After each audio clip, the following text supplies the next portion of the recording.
What's up, guys?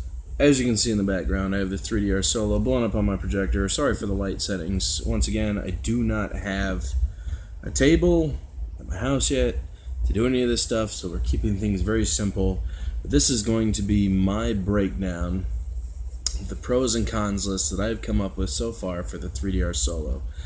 I'm going to tell you right now, I have 15 pros and I have 8 cons, and I'm going to try to go as in-depth as possible, so if this review comes off a little bit long, I apologize for that, but this is me being honest about everything, and I want everyone to go into this with the understanding that this is an open source bird, and I know people have had problems. I so far have not had too many, but there are things we are going to go over in here.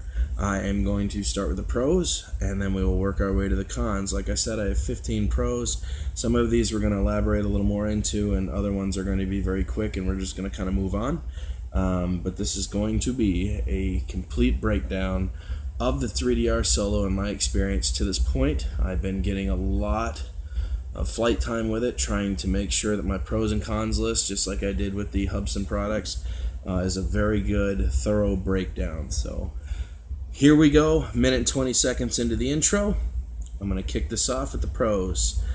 Okay, first one, flight time. I get anywhere from 17 to 20 minutes of flight time carrying my GoPro Hero 4 while shooting FPV and using the camera, so sending Wi-Fi signal back to the transmitter for use. I get about 20 minutes, which isn't horrible.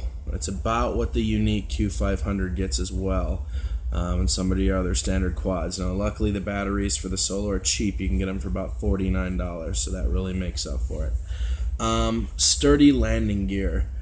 Yes, it has a very sturdy landing gear. Looks like it would be fairly hard to break, and I like how wide it is. However, there is also a con to that. We will go into that in the cons list, but the landing gear is very sturdy, so good to go there. Color. I like the fact that it is black. I really like the fact that it's black. Very, color that's easy to see in the sky from long range out. I can see this thing out to 2,000 feet if I focus on it the entire time. If I take my eyes away from it and then try to find it again after 2,000 feet, it's pretty hard, but I can see it all the way out to 2,000 feet.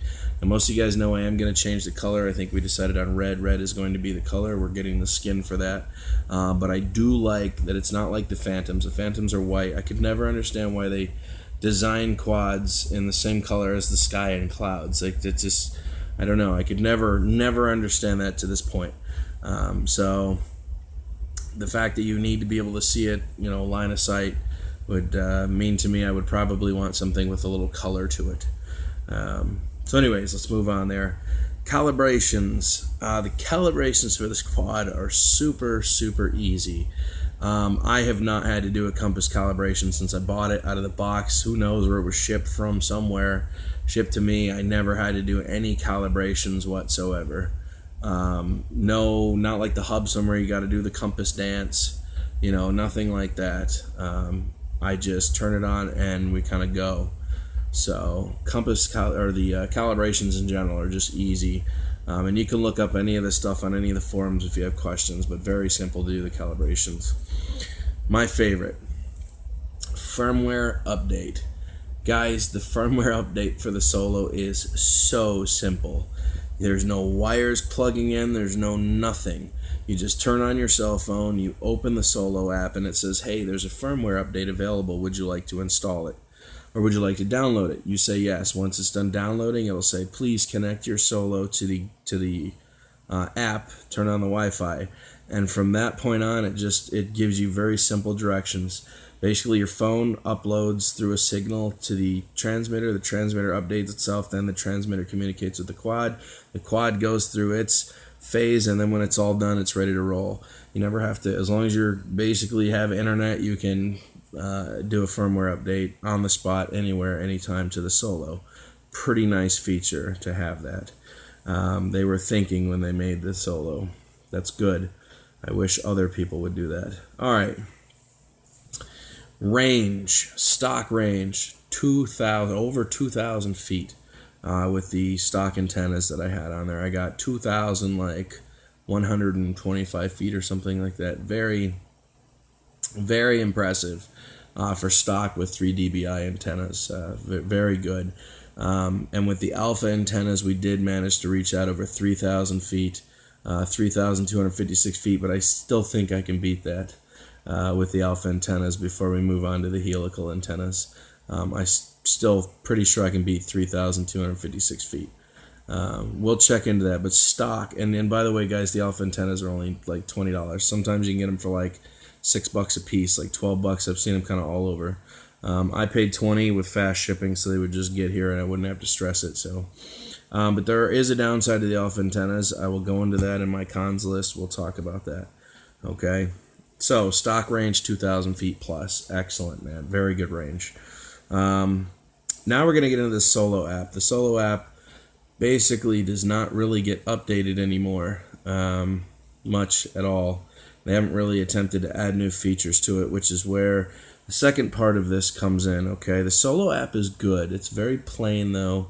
It doesn't have wonderful settings and options to go through. It's very, very plain. It's plain Jane kind of. It works if you're not going to purchase the Solex app for the $30 or $29.99 from the Android market if you have an Android device. Then the Solo app will work for you. However, I'm here to tell you right now, we're going to move from the Solo app to the Solex app here for the second part of my pros. The Solex app was designed by a guy named Kelly. I can't think of his last name right now. I'm sorry, Kelly, I can't think of your last name. But it is way more advanced than the original Solo app.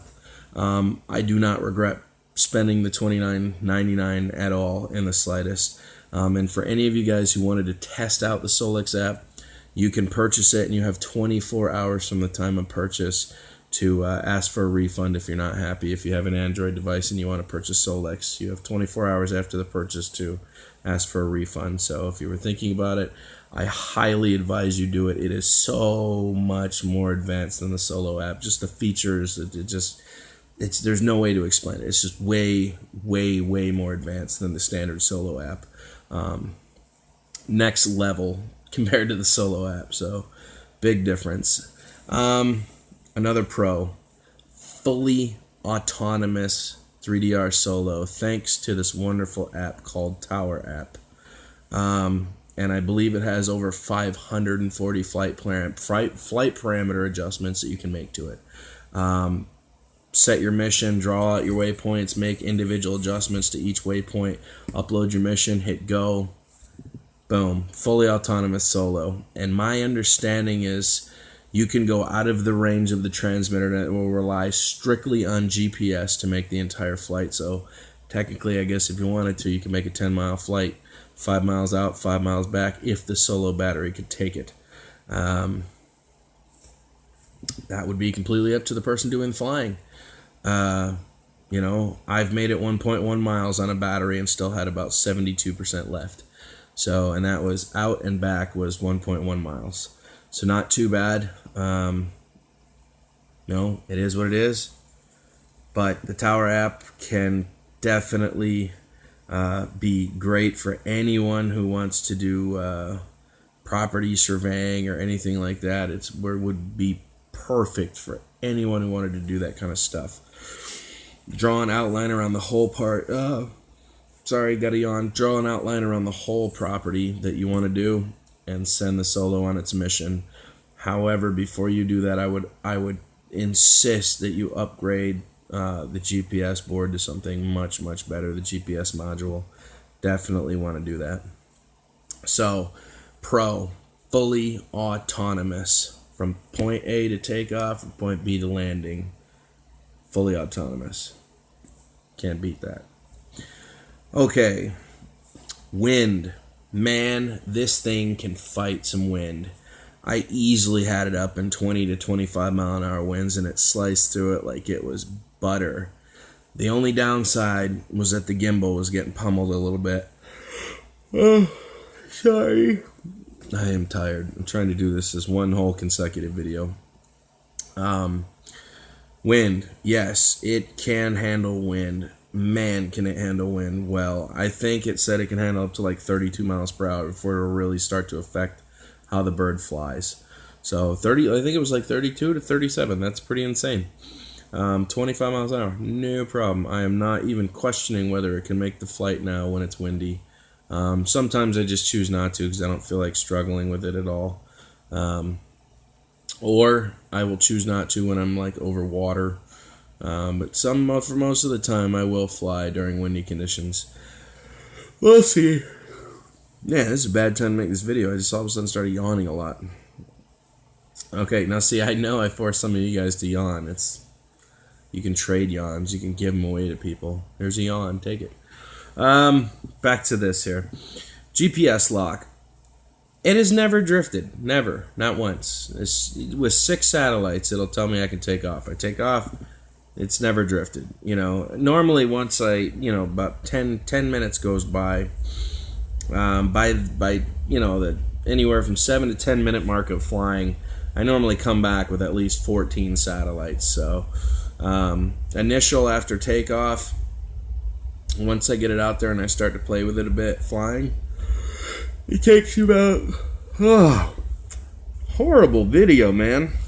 All this yawning. It takes about 2 minutes after you take off to really start picking up satellites past 10, 11, 12, 13. So just be aware of that. But it's never GPS lock has always done very well. It just doesn't budge. It's like a DJI product. It's very good. Features. Yes, it's got plenty of features, especially with the Solex app, man. Orbit, there's tons of different types of orbit, like 4 different types of follow me mode. It has a cable cam, reverse flight feature, or rewind, basically rewind. It'll remake the flight back the same way it went out. Lots of features, man. It has a ton. The smart features are definitely a plus. Okay. Powerful motors. It has very powerful motors. I think top speed of the Solo is like 55 miles an hour. Very quick. In acro and sport mode, it's very fast. So, yes, the motors are powerful. Very. It does a good job. Let's see here. Okay.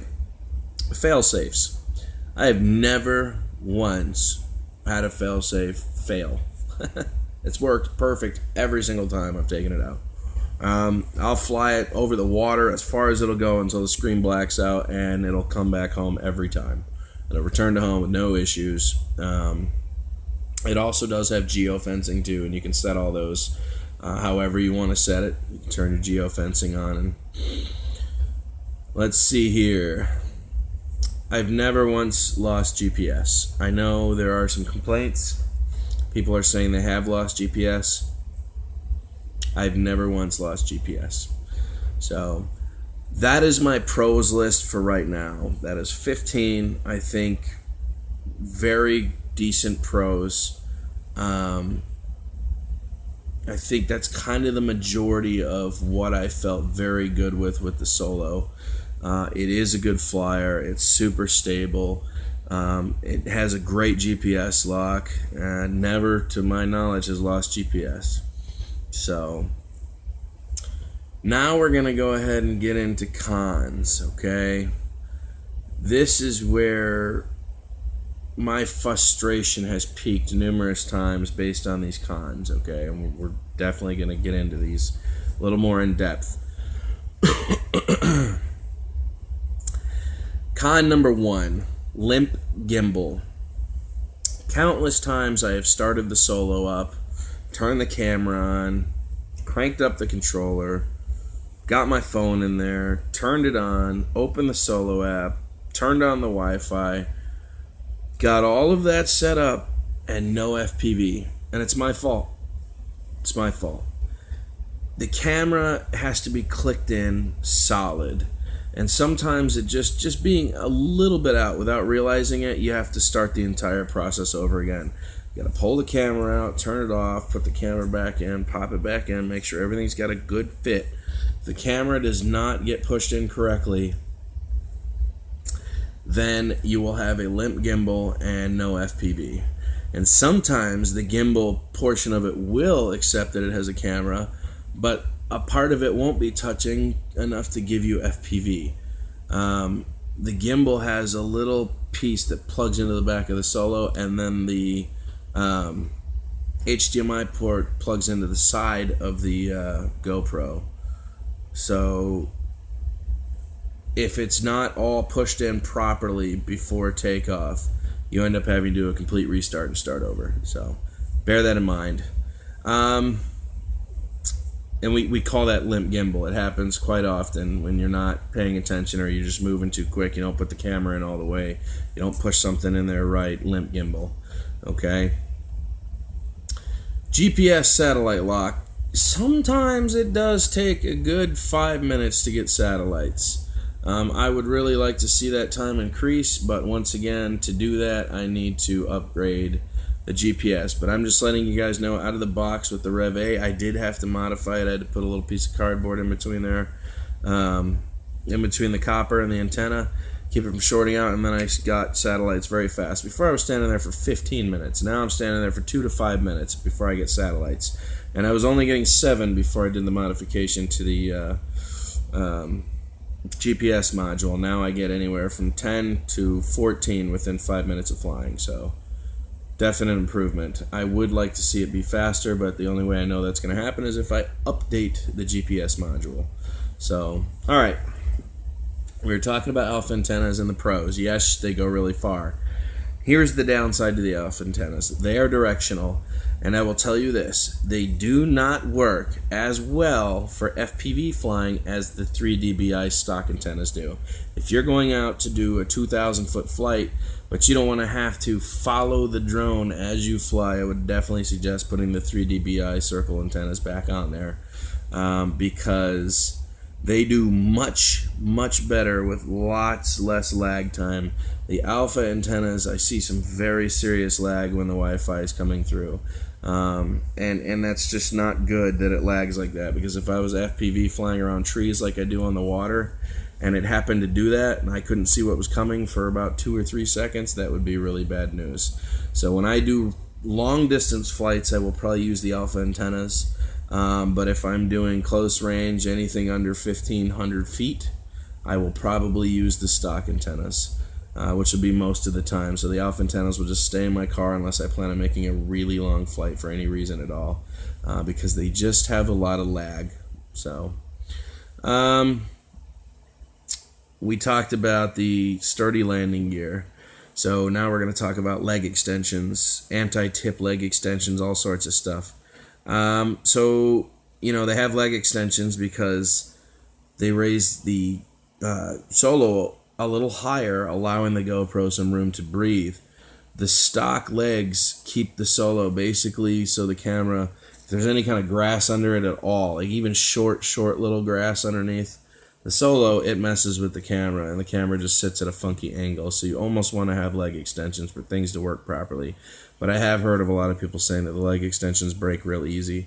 And the anti-tip legs apparently don't work very well. The Solo tips over anyways. I've never tipped it, except for the first day I took it out and flew it. I, in accident, tried to disarm it like the Hubsan, instead of actually just holding the throttle down and letting it shut off by itself.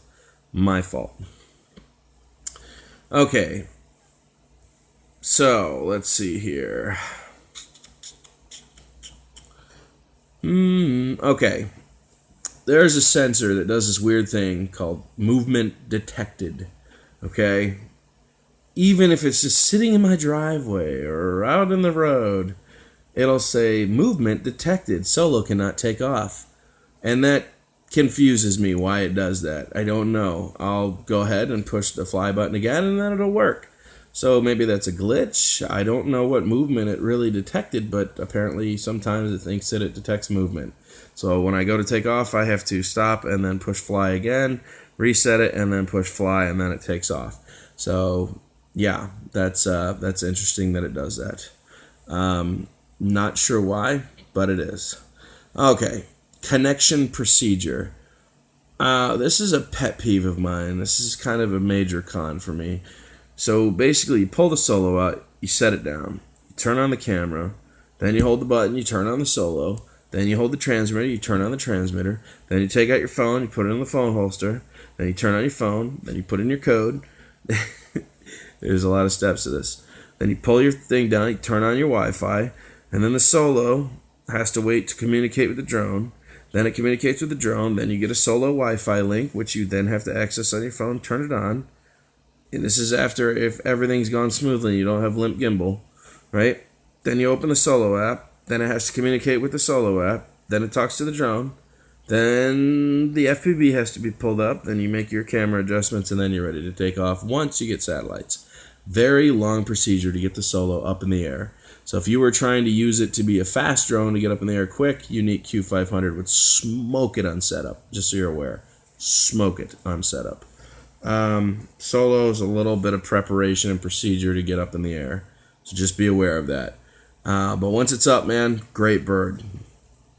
Magnetic interference. Dude, any kind of metal around, and the Solo refuses to take off. Any kind of metal. So think about the movement detected and the magnetic interference. If you were on a boat, and the boat was rocking constantly, the Solo would probably feel that. So I would say that Solo is probably not good for boating. If you were on a dock or something stationary where you could take off from, good. I have a feeling if you took it out on a boat, it would be very hard to take off because of how much the boat is moving. And the Solo is probably going to detect that and say movement detected, cannot take off. It'll say lay on a level surface, please. Yeah, so that's kind of a big con for me. And the magnetic interference, if I set it on my driveway and the rebar's in the driveway, it can sense that. It will not take off when there's that kind of interference. So those are my 8 cons. So pros definitely outweighed the cons. I would suggest this to people who have a little bit of money to spend, because obviously another con is that you have to have a GoPro to use the gimbal. It's got to be a GoPro Hero 3 Black Edition, a GoPro Hero 4 Silver, or a GoPro Hero 4 Plus. Now you can use off-brand cameras with HDMI ports to plug into the stock GoPro mount that comes with the Solo if you don't buy the gimbal, and then you can have FPV that way. But if you want to use the 3-axis gimbal, you have to have a GoPro. So definite kind of con there. Buying the Solo means basically having to purchase a kind of expensive camera to use with it. But if you've been watching my channel and you've been seeing some of the footage I've been getting with the Solo, I think it's pretty safe to assume that it's a good bird. Excellent camera platform that keeps being updated because it's open source by developers that want to keep the Solo alive. And I gotta tell you, man, I am having a lot of fun with it. I do not regret my purchase in the slightest. Yes, my cons list, had a number of things on it, 8, but when I see the footage and it goes up in the air and I take off and I get out there and it just feels like freaking freedom, and the Solo just performs so well at most of the stuff that I do now. I still am having some gimbal problems, and like I said, we're dealing with that. I'm testing different things before I actually have to do a replacement. I do know that if I fly 17 to 18 miles per hour, anything after that speed, it starts to shake. So I try to keep my flights around 12 to 14 miles per hour, and they still look good, and they're very smooth, and the footage seems to do much better now. Like I said, it's probably the anti-vibration dampening mounts that need to be replaced. It was used, I want to say it was a used gimbal. So you get what you get, I thought it was a new one. After I got my paperwork out again and looked at it, it was a used gimbal. So, I'm messing with somebody else's used property at this point. I don't know. Parts are cheap for it right now. You can pick up a whole Solo for $100 that somebody's parting out, or sometimes you get lucky, you can get them for $60, part them out on eBay, and you can just have a bunch of these. But think about it, guys. Like a refurbished Solo right now goes for $200 on eBay, and that's with transmitter, GoPro mount, battery, everything to get you started. except for, like I said, a GoPro. If you want to use the gimbal, you'll have to purchase the gimbal, which is either $32 used or $49 brand new. Still very affordable. And if you do want to use the gimbal, well, then you have to use those 3 GoPro type cameras. If you want to use the stock GoPro mount with just the purchase, then you need a camera with a HDMI port on the side of it, on the left side of the camera. If you were staring at the camera from the front, it would be the right side. Basically where a GoPro HDMI port would be at. Now remember, it is a wire that hangs down, so it gives you a little room to play with it, but not much. People were saying the Xomi camera works with it. So anyways, guys, that's my complete pros and cons breakdown. We're coming on 25 minutes. That's what I've come across so far. Do I think it's a good purchase? Hell yeah, I think it's a good purchase. Buy yourself one of those while you still can. You won't regret it. It's a great bird. Unfortunately, I feel really bad for Ross Barrett, because he just told me that he was flying his, and for whatever reason it completely lost power and crashed, and we need to look at the flight logs, I think, and find out what happened with his. I will tell you this, the Solex app has Find My Vehicle, which is awesome. Relays GPS information back to you, so you know exactly where it crash landed at, all the fun stuff. Really cool. So definitely look at your Solex app if you get an opportunity to. Anyways, guys, drone worship, I'm out. Toodaloo.